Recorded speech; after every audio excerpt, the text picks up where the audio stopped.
بسم الله الرحمن الرحيم فاسألوا أهل الذكر إن كنتم لا تعلمون ওয়ালাইকুম আসসালাম রহমতুল্লাহ বরকাতুহু। আর একজন জানতে চেয়েছেন, লাস্টের নাম্বার হলো 644। জানতে চেয়েছেন মেয়েদের কি নেকাব জরুরি, প্রাপ্তবয়স্ক মেয়েদের কি নেকাব জরুরি লাগবে? অনুরূপভাবে হাত মোজা পা মোজা বিষয়ে জানতে চাওয়া হয়েছে যে এগুলি কতটুকু বাধ্যতামূলক মেয়েদের জন্য।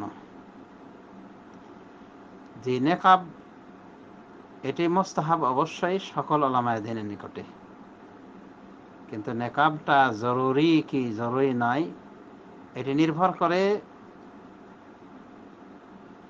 মহিলাদের চেহারা ঢেকে রাখা জরুরি কি জরুরি নয় এই বিষয়ের উপরে। যারা মনে করেন যে চেহারা ঢেকে রাখতেই হবে জরুরি, তারা নেকাব পরাকে জরুরি মনে করে থাকেন। অবশ্যই নেকাব বলতে আমরা যেভাবে বুঝে থাকি যে ওই মুখ পর্দা করার কাপড়, কিন্তু আরবিরা সাধারণত নেকাব বলতে এমন একটা কাপড়কে বুঝিয়ে থাকেন যে কাপড়টা একেবারে মুখমণ্ডলকে ঘেঁষে থাকে, বেঁধে থাকে, মানে বেঁধে রাখার মতো হয়ে থাকে, মানে সংযুক্ত অবস্থায় থাকে। আর যেটা মাথার উপর থেকে কাপড় নামিয়ে যেটা করা হয় এটা হলো হেজাব। এটার মাধ্যমে চেহারা পর্দা করা হয়, কিন্তু এটা আবার উঠিয়ে নেওয়া যেতে পারে। এক কথায় মুখের সাথে সংযুক্ত অবস্থায় থাকে না। তো এই হলো হেজাব। তো হেজাব নেকাবে সামান্য পার্থক্য থাকলেও আমরা সাধারণত হেজাব বলে থাকি এগুলিকে, বা নেকাব বলে থাকি আমরা বাঙালি হিসেবে। এই নেকাব পরা জরুরি কি জরুরি নাই চেহারার ইখতিলাফের উপরে নির্ভর করে। তো যারা মনে করেন যে চেহারা ঢেকে রাখা জরুরি ফরজ, তারাই বলেন যে নেকাব গ্রহণ করা ফরজ, অর্থাৎ মুখ ঢেকে রাখা ফরজ, হাতের কবজি ঢেকে রাখা ফরজ। আর এদিকে অনেক ওলামায়ে দ্বীন গিয়েছেন। পক্ষান্তরে জমহুর ওলামায়ে দ্বীন, আল্লামা আলবানী রহমতুল্লাহ আলাইহির ব্যাখ্যা অনুযায়ী জমহুর ওলামায়ে দ্বীন অর্থাৎ যাদের ভিতর রয়েছে প্রায় 4 ইমাম, ইমাম মালিক, ইমাম আহমদ, ইমাম শাফি, ইমাম আবু হানিফা এবং তাদের অনুসারীগণের অধিকাংশই এদিকে গিয়েছেন যে চেহারা জরুরি ঢেকে রাখা স্থানের অন্তর্ভুক্ত নয়। তারা কোরআন কারীমের আয়াত ইল্লা মা যাহারা মিনহার ব্যাখ্যায় বলেন যে এর ব্যাখ্যা হলো, অর্থাৎ ওয়ালা ইউবদিনা জিনাতাহুন্না ইল্লা মা যাহারা মিনহা, আল্লাহ যে বলছেন যে মহিলারা তাদের সৌন্দর্যকে প্রকাশ করবে না, কিন্তু এমনিতে যা প্রকাশ হয়ে যায় সেটুকু ব্যতীত। তো এমনিতে যা প্রকাশ হয়ে যায় সেটুকু কি? এই মর্মে তাফসির দেখলে পাওয়া যায়, ইবনে আব্বাস রাদিয়াল্লাহু আনহুমা থেকে বিশুদ্ধ সনদে বর্ণিত হয়েছে, তিনি বলেছেন এমনিতে যা প্রকাশ পায় এটা হলো চেহারা, মেয়েদের চেহারা এবং হাতের 2 কবজি। অতএব এগুলি খোলা রাখা জায়েজ রয়েছে, বিশেষ করে পরিবেশ যদি নিরাপদ থাকে এবং চেহারায় কারুকার্য বা বিউটি পার্লার বা সনক্রিম পাউডার ইত্যাদি দ্বারা পরিপাটি না করা হয়ে থাকে, তাহলে এই আল্লাহ প্রদত্ত এই চেহারা খুলে রাখতে পারে। এভাবে জমহুর ওলামায়ে দ্বীন গিয়েছেন। কিন্তু যদি চেহারা পরিপাটি করে রাখে, ক্রিম ইত্যাদির সাহায্যে বিউটি পার্লার করে, তাহলে একটাই কথা সমস্ত ওলামায়ে দ্বীনের নিকটে যে এই অবস্থায় চেহারা ঢেকে রাখা ফরজ ওয়াজিব।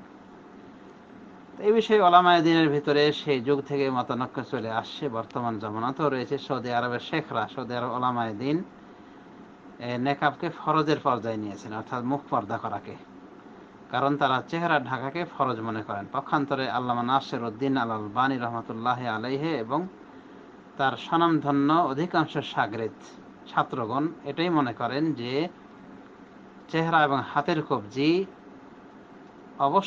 আবশ্যিক ঢেকে রাখা স্থানসমূহের অন্তর্ভুক্ত নয়। অর্থাৎ এটা যদি কোনো মহিলা খুলতে চায় খুলতে পারে, এবং তারা বলে থাকেন যে এই মর্মে সালাফে সালেহিনদের অর্থাৎ সাহাবায়ে কেরামের, তাবেইনে এজামের স্ত্রীদের, তাদের মহিলাদের আমল রয়েছে। সালাফে সালেহিনের কিছু মহিলা পর্দা করতেন মুখ ঢেকে রাখা সহ, আবার কিছু মহিলা মুখ খোলা রাখতেন।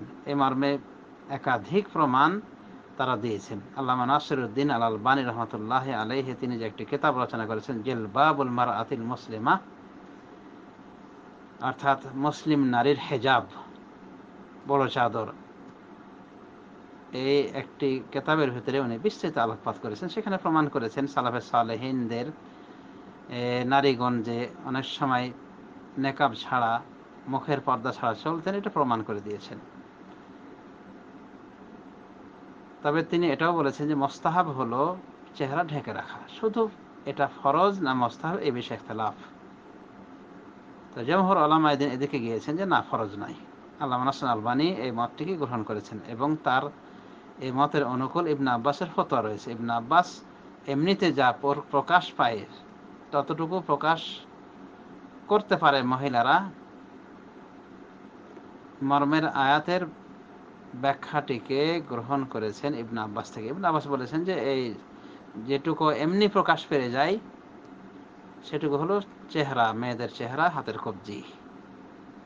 তো উনি ইবনে আব্বাসের এই ফতোয়াকে দলিল হিসেবে গ্রহণ করেছেন এবং তার সহজে কিছু হাদিসে উল্লেখ করেছেন, যেমন আসমা রাদিয়াল্লাহু আনহার, যা সুনান গ্রন্থে রয়েছে। উনি পাতলা কাপড় পরিহিত অবস্থায় এসেছিলেন, তো তিনি তার থেকে মুখ ফিরিয়ে নিয়েছিলেন এবং বলেছিলেন, আসমা, যখন কোনো মহিলা সাবালিকা হয়ে যায় তখন তার শরীর থেকে কিছুই দেখা যায় না, একমাত্র এতটুকু। এরপরে তিনি চেহারা এবং হাতের কবজির দিকে ইঙ্গিত করেছিলেন।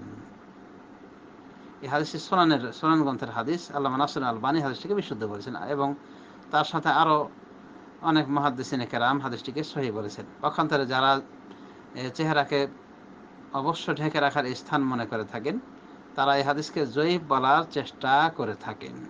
এক কথায় ফতোয়াটা আড়াই রয়েছে।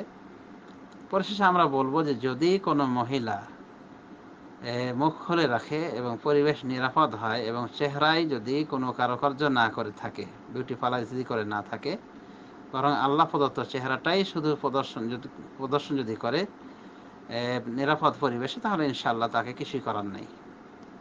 তার উপরে এই হেজাব ফরজ নয়। হেজাব বলতে মুখের পর্দা। যদি মুখের পর্দা ফরজ না হয় তাহলে হাতের পর্দা তো আরো ফরজ নয়। আর পায়ের বিষয়ে ইখতিলাফ রয়েছে যে পায়ের পাতা মহিলাদের পর্দার অন্তর্ভুক্ত কি অন্তর্ভুক্ত নয়, ইখতিলাফ রয়েছে। আমরা বলতে পারি যে মুস্তাহাব, পা ঢেকে রাখা মুস্তাহাব। এটা অবশ্যই মুস্তাহাব পর্যায়ের আমল, এমনকি এটা ঢেকে রাখাকে ফরজ বলা হয়েছে, অর্থাৎ পায়ের পাতা। তবে এমন কাপড় যদি পরিধান করা হয় যে কাপড়ের মাধ্যমে পায়ের পাতা পর্যন্ত ঢেকে যায়, তাহলে আর মোজার প্রয়োজন নাই। তবে মোজা পরাটা মুস্তাহাব, এমনকি ওয়াজিব পর্যায়েরও বলা হয়েছে। যেখানে ইখতিলাফ রয়েছে সেখানে নির্দিষ্ট একটি কওলকে, একটি কথারকে মানে গ্রহণ করে সে কথার উপর জমে থাকা এবং ওই কথার বিপরীত কথাকে মানে কঠিনভাবে প্রত্যাখ্যান করা আর নির্দিষ্ট একটি আমলকে ফরজ করে দেওয়া, এই কথার এই ইখতিলাফের ভিত্তিতে, ফতোয়ার ভিত্তিতে, এটা ঠিক নয়।